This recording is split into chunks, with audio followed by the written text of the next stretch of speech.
por estar con nosotros en un programa más de Geopolítica para Todos. El día de hoy, desde luego con Gisbeleni Gallardo. Gracias, Gisbeleni. Un gusto, como siempre, Ceci, gracias. Aquí en Mundo Católico. Y pues el tema que nos ocupa el día de hoy nos lo han pedido y es sumamente interesante y se refiere cuáles son los efectos geopolíticos en México de toda esta turbulencia internacional. Gisbeleni, ¿cómo estamos nosotros? ¿Qué está pasando en México? Híjole, pues ese tema nos lo han pedido mucho en redes, nos han escrito sobre este tema porque pues sin duda México es clave, es estratégico, geoestratégico en esta entramada mundial, en esta confrontación por el poder y por el dinero que está dando en el mundo. México es clave, uno, en primer lugar, por su vecindad con Estados Unidos, dos, por su producción de petróleo, tres, por cuestiones espirituales también. Los valores mexicanos, el tema espiritual, la Virgen de Guadalupe, tiene una trascendencia geopolítica, aunque no lo crean. Esta batalla que se está dando, si bien es por dinero y por poder, también es una batalla espiritual, y espiritual porque los que están manejando la batalla también manejan en otro parámetro una base espiritual, una confrontación espiritual, una ideología también espiritual, y México también es clave en ese aspecto, y es clave porque México también ha fungido un papel primordial, no protagonista, pero sí, sí muy importante para los cambios que se han estado dando en Estados Unidos y en el mundo, principalmente en Estados Unidos. La forma en la que México influye de manera positiva o negativa en la contienda electoral en Estados Unidos tiene mucho que ver. Tomó partido y tomando partido también toma facturas y las cobra o las paga.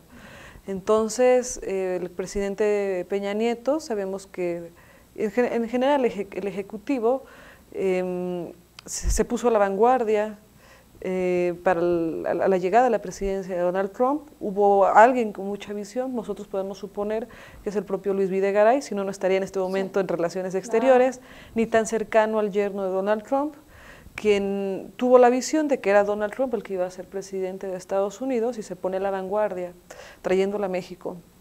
¿Esto qué ocurre? Esto pues lo enemista profundamente con los Clinton y con los demócratas y con esta ala liberal económica, geoestratégica, que ya lo explicamos en el programa anterior, que está confrontado en el mundo. Entonces, si bien queda maltrechados de forma cercana porque no supo capitalizar la victoria el gobierno federal ante Estados Unidos, de hecho siguen las negociaciones del Tratado de Libre Comercio, pudo haberlo capitalizado mucho mejor, lo hablamos al principio de año, lo mal que había manejado la victoria el gobierno del gobierno mexicano respecto a Donald Trump, digamos que fue el único, junto con Vladimir Putin, que le apostó a la victoria de Donald Trump, ganó y no supo capitalizar la victoria. Entonces pasó de estar en un estado privilegiado en el proceso de transición, está en un estado, porque se puso a sí mismo en ese estado como de segunda mesa. Entonces se pone a sí mismo y pone a México en un plano de segunda mesa, pero sin duda esta confrontación, que ya lo hemos explicado, que está entre Nueva York y Washington, entre liberales y neoconservadores, por así llamarlo, entre liberales y entre old establishment y new establishment, entre el viejo sistema y el nuevo sistema que está confrontando, se va a dar en repicada hacia México, en recoleta, ¿no? En recolada hacia México. Y esto va a también traer muchas confrontaciones políticas. ¿Por qué? La respuesta de los demócratas bueno, primero tenemos que tener claro que la mayoría o la gran parte del escenario político en México lo controlan los demócratas, los liberales, neoliberales. Claro, en México. Manejamos un sistema neoliberal, vemos que esa transición se da principalmente durante el gobierno de Bill Clinton, que digamos es quien inicia también este proceso liberal, y se da también en años anteriores dentro de un esquema neoliberal. Este neoliberalismo también tiene una vinculación política, pero económica con ciertos negocios, pero también ideológica. Por ejemplo, tenemos los grandes empresarios, unos de los grandes empresarios, por ejemplo, Carlos Slim, hace su fortuna en la transición con los Clinton, en este proceso de la apertura del Tratado de Libre Comercio, y en este cambio también económico que le trajo a México una de las peores crisis en su historia. bueno, de ahí surge también uno de los hombres más ricos y su vinculación también hacia los demócratas y hacia el grupo neoliberal de Wall Street. Entonces, entendiendo, por ejemplo, que tienes empresarios ubicados en un escenario dentro de este, en una parte dentro de este escenario político, tienes a políticos dentro de la otra parte, entonces, para entender, tienes a una fracción de México que se la jugó con Donald Trump, que es el propio presidente Peña Nieto, y que en relación o en consecuencia negociará en función de los ciertos intereses, sobre todo económicos, en torno al Tratado de Libre Comercio, pero también en cuestiones políticas. La respuesta de los demócratas o de los liberales que están en confrontación en México, en Estados Unidos y en el mundo, es bueno, los liberales crean su frente amplio, muy parecida a la fórmula que se utiliza en Francia con Emmanuel Macron, que crean el Frente Ciudadano, le llaman de esta forma, pero digamos es el aglutinamiento de los demócratas. De los liberales. De los liberales, pero sí con una vinculación demócrata en México. ¿Cómo juegan? Operan a través de dos piezas claves de operación y de vinculación entre México y Estados Unidos, que será tema de otro programa, pero estos a su vez operan partidos liberales o neoliberales, pero principalmente partidos liberales, que es el PAN. El PAN es un partido neoliberal, liberal, no más conservador. No, la parte conservadora fue aniquilándose de a poco con la llegada de Vicente Fox al propio PAN y después a la presidencia, y después Calderón, quien también es liberal demócrata, el propio Fox es liberal demócrata, entonces fueron diezmando la parte conservadora del PAN. Actualmente el PAN es un partido liberal. Entonces se agrupa el PAN liberal, el PRD, que por naturaleza es liberal, progresista, y el propio Movimiento Ciudadano, quien ha sido el satélite progresista dentro del PRD. ¿El PT? ¿No está el PT?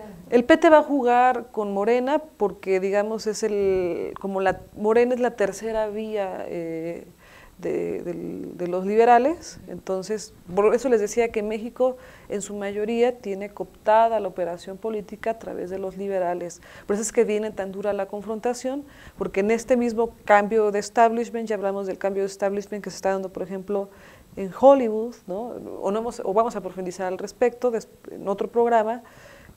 También hablamos de este cambio de establishment que se dio en el propio gobierno de Estados Unidos, en el propio Washington, y que se está dando en el mundo. Es decir, pasamos del neoliberal, de la globalización, a los nacionalismos y a los proteccionismos económicos, o más bien a un nuevo sistema económico. En este contexto se encuentra México. Entonces, por eso tienes al PRI como una fracción. Está como no está muy claro en dónde está. El PRI sonaría lógico que jugara dentro del ala nacionalista conservadora. ¿Verdad? Conservadora. Como que de ser liberal se convirtió en conservador. Bueno, ¿Cómo lo ves? El PRI no ha sido necesariamente liberal, ha sido nacionalista. Okay. Tuvo un momento un ala liberal, pero más tirada hacia el comunismo, pero actualmente el PRI juega más dentro del ala nacionalista, dentro del tema de valores, más hacia el centro, y por ahí va a jugar el PRI. Entonces, por eso vemos que de repente viene la embestida en contra del PRI, este tema en redes sociales, este tema y digo sin ser priistas, porque no somos priistas, pero es un análisis muy al margen para que entiendan que una fracción está jugando dentro de la ola demócrata, neoliberal, liberal, sí, que así está también agrupando a nivel mundial y que se agrupa, por supuesto, en Estados Unidos. Si el mundo está jugando así, pues México con mayor razón, claro, que sin duda somos una potencia que está ahí geopolítica, en materia geopolítica muy importante. Pues tenemos una influencia casi absoluta por parte de los Estados Unidos, dependemos en prácticamente todos los aspectos de Estados Unidos. No voy a mencionar palabras sensibles al respecto porque no quiero asustarlos, pero somos una cuasi colonia norteamericana, la verdad es que así hemos funcionado durante los últimos 150 años desde que llegó Juárez a la presidencia, entonces así operamos. Entonces, si el mundo está operando de esa forma, México con mayor razón. Entonces tenemos al ala liberal, demócrata, que tenemos a Andrés Manuel López Obrador, por una parte, digamos, llevando el ala más, digamos, conservadora dentro de los liberales, o el ala más férrea dentro de los liberales, más dura dentro del discurso más fuerte, más tirado hacia un comunismo, vinculado mucho más al ala pues, chavista, al ala de Cuba, Venezuela, este bloque. Podría jugar Rusia también a través de ahí. ¿Rusia repetiría más o menos el juego en México? ¿Que Venezuela? No, como lo está operando en el mundo. Ya habíamos explicado, Rusia juega, Sí. la DINTRA, al interior juega con China, pero a la dextra juega con Washington. A la DINTRA juega con Nueva York, pero a la dextra hacia afuera juega hacia la parte de relaciones exteriores juega con Gran Bretaña, ¿no? Entonces, parecido podríamos nosotros suponer que va a jugar en México. Sí. Es decir, y esto lo digo con mucho cuidado y con mucho respeto, no quiero tampoco poner los pelos de punta ni abrir las...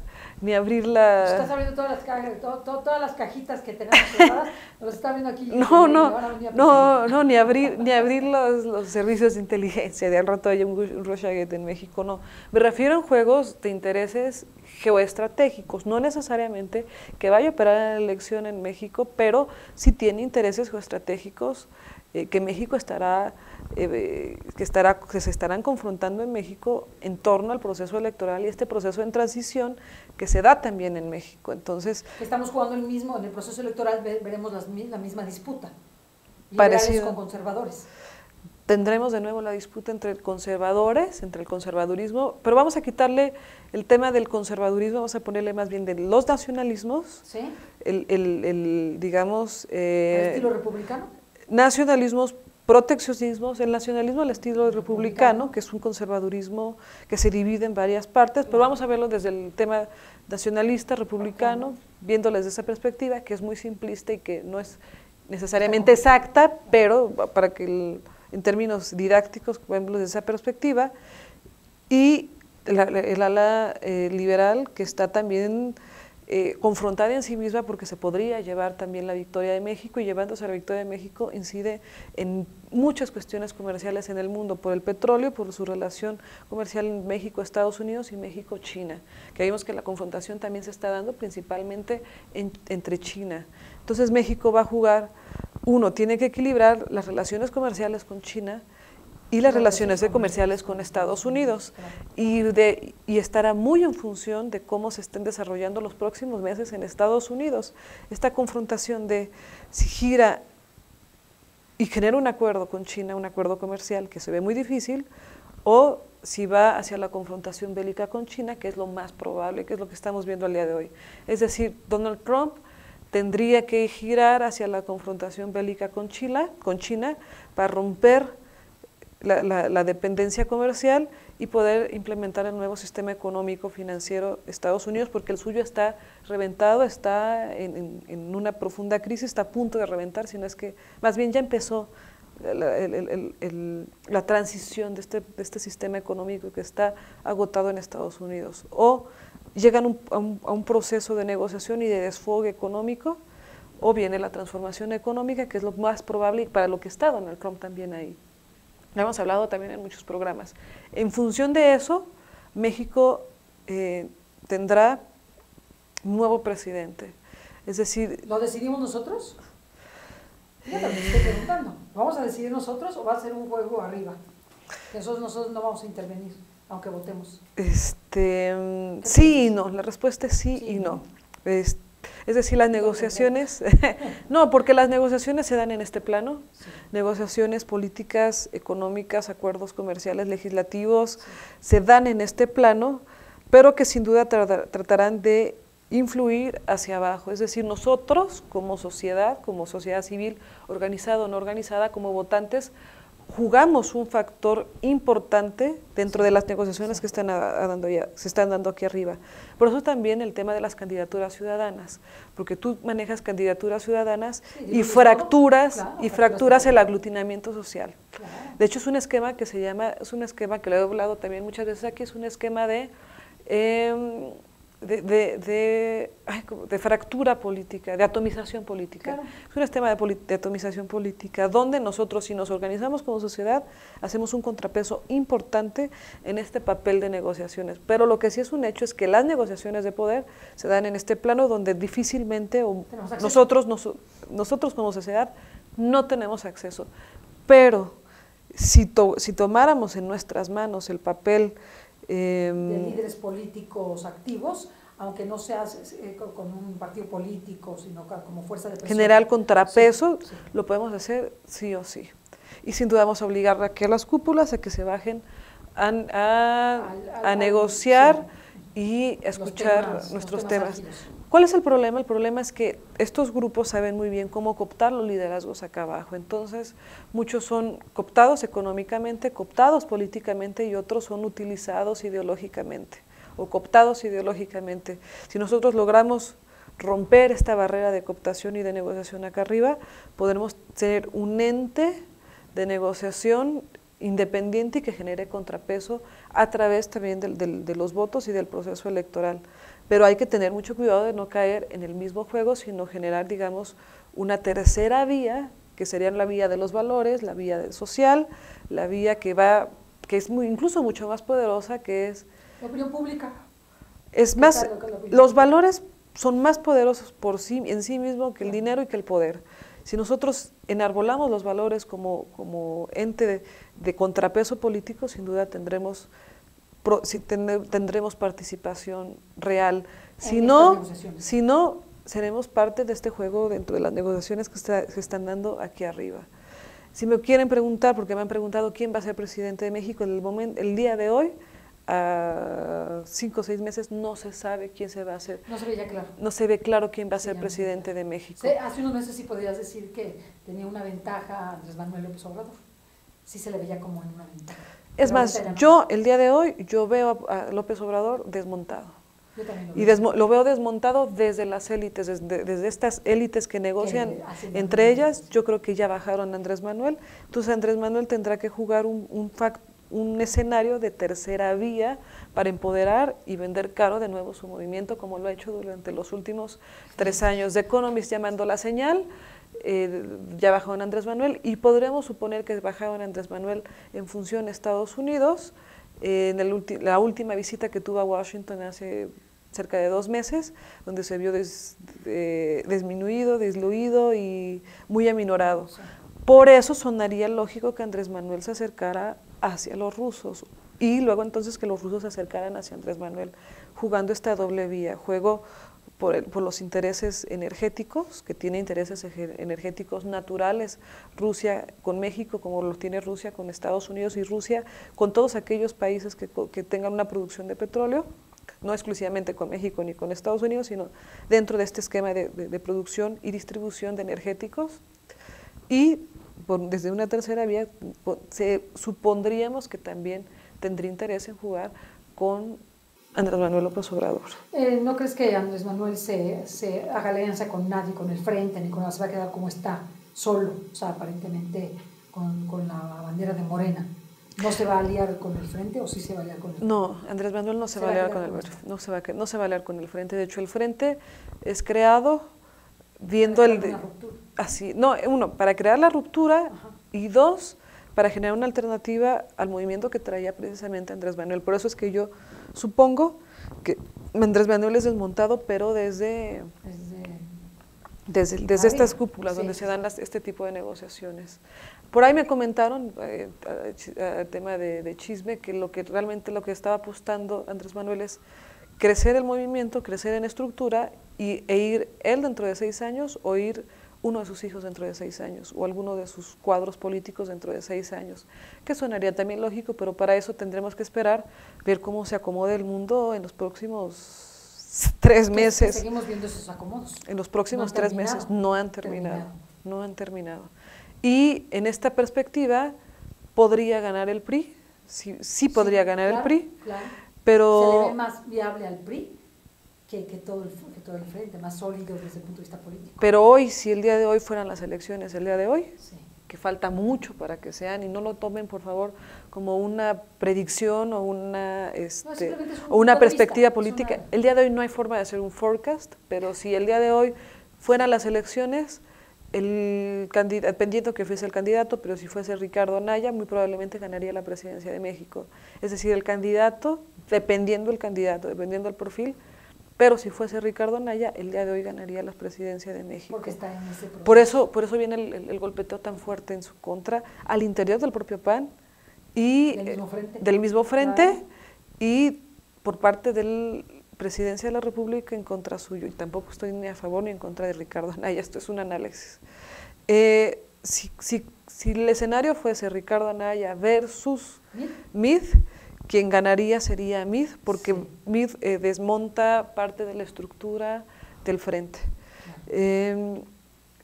Y en este escenario, Anaya, Meade, Andrés Manuel, ¿no? Pudiese ser este escenario, y Margarita por fuera, dependiendo con quién negociara Margarita, es quien fuese presidente. Sabemos que Margarita de forma natural no negociaría con Andrés Manuel, no. Es decir, Felipe Calderón es imposible que pueda negociar con Andrés Manuel López sí. Obrador. Luego entonces, muy probablemente, en este escenario Andrés Manuel, Anaya, Meade sería presidente, porque no olvidemos que Meade también fue cuadro y pieza fundamental, clave, dentro del gabinete de Felipe Calderón. Entonces podemos ver que Meade negocia con Calderón y Meade negocia con el PRI. Entonces tendremos ahí un acuerdo que nos diese al presidente de México, porque también, yendo más arriba, hacia Estados Unidos, también genera Meade acuerdo entre republicanos y demócratas. No, y en el caso de Meade no es parte del partido. O sea, no es parte de manera institucional del maneja un perfil, digamos, tecnócrata, ciudadano, y por ahí tenemos más o menos el día de hoy, que no es necesariamente como quedarían los resultados dentro de 6, 7, 8 meses, porque también viene un proceso de desestabilización muy fuerte en México. El cambio de las rutas de las drogas nos va a incendiar.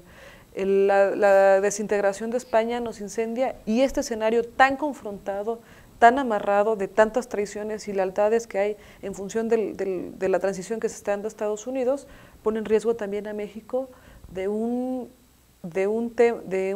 tema de guerra civil. México está también a la vanguardia de una guerra civil, que aparte hemos estado en una guerra civil con el tema del narcotráfico desde hace muchos años, pero ya una guerra civil con un tema político más confrontado, porque los Clinton y los propios demócratas sin duda le traen una factura muy cara al propio presidente Peña.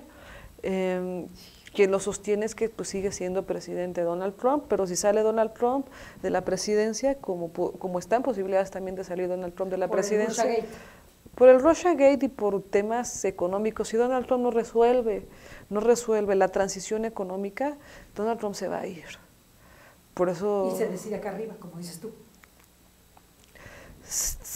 Utilizarán otra, o sea, se decide arriba y juegan piezas, estamos en un juego de poder y de económico, político y también espiritual, como lo hemos dicho, pero pues sin duda generar estos efectos muy intrascendentes en México. Se habla incluso, podremos vislumbrar incluso la balcanización de México en un periodo, dependiendo, hay escenarios que no están descabellados, muy probables, que dan la balcanización de México, la división de México. Entonces, México es clave, pero también está jugando de la forma más peligrosa en este contexto internacional. Eso quiere decir que mientras esté Trump va a tener cierta estabilidad. Si quitan a Trump va a tener un golpe fuerte México sufrir ese golpe. Sí y no, porque depende cómo se dé la transición económica en Estados Unidos y en el mundo, y cómo se dé el conflicto mundial. O sea, dependemos, como dependen muchas partes del mundo, de cómo se esté dando esta confrontación entre Estados Unidos, entre China, entre Gran Bretaña, entre Rusia y por supuesto más México. Más los grupos de poder que no están visibles. Así es. Que no están visibles, eso así está es, atrás, ¿no? Así es. Pero bueno, pues por ahí está más o menos el contexto. Seguiremos conforme vaya avanzando los meses, hablando también al respecto. Hacer mucha oración, de verdad, por México. Necesitamos hacer oración por México. Mucha oración por México, por el mundo en general, pero quiero decir, nuestro país está en un momento crucial. Los golpes más fuertes los vamos a empezar a ver ya pronto, es lo que se vislumbra desde Belén, y es necesario que estemos preparados, ¿verdad? En todos los sentidos y sobre todo conociendo el escenario internacional. Teniendo conocimiento de lo que ocurre en México para poder tomar también decisiones acertadas y poder exigir lo que nos corresponde exigir, tirar a quien nos toque tirar y subir a quien nos toque subir. Y finalmente te preguntaría, ¿qué aconsejarías a todos los mexicanos, a todos los que te ven y te escuchan respecto de la forma de actuación como ciudadanos? ¿Qué es lo que... Con valores, no perdamos de vista que los valores son más poderosos que el dinero y que el poder en sí mismo. Entonces, si nosotros somos firmes en nuestros valores, estaremos jugando una pieza clave como sociedad, pero como país en el mundo. Y eso también va para el presidente, si nos está viendo el presidente o quien pretenda ser presidente, si juega la carta de los valores, porque México no puede jugar la carta ni del dinero ni del poder, pero sí puede jugar la carta de los valores, y si jugamos la carta de los valores vamos a hacer un punto clave al interior y al exterior. Los valores son más poderosos que el dinero y que el poder. Y que las bombas atómicas. Y que las bombas atómicas, y que, pues sí, la máxima del amor es más poderoso que cualquier otro, ¿no? Otra fuerza en el universo. Claro. Gisbelén, interesantísimo. Dios los bendiga. Muchas gracias. Hasta luego.